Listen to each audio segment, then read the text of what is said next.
नमस्ते झोलपाला सफेफुला बाल्टिनी गमलामा रोपेको कागती फुलहरू लट्रम्म लागेको छ। जेठ महिना आज 23 गते हो के अरे।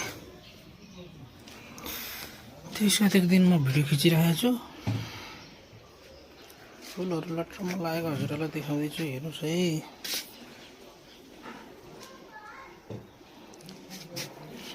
तर हिजो रातिको हावाहुरीले सबै फुल झऱ्यो, दानाहरू सबै झारेछ।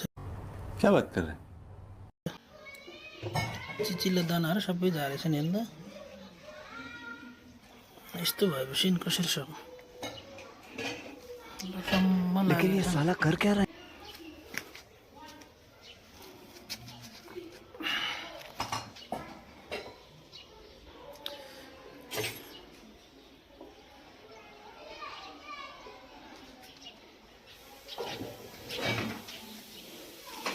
यस्तै राम्रो भिडियोहरू हजुरहरूलाई पस्किने कोसिस गर्नेछु।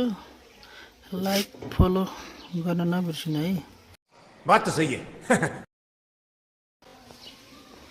धन्यवाद।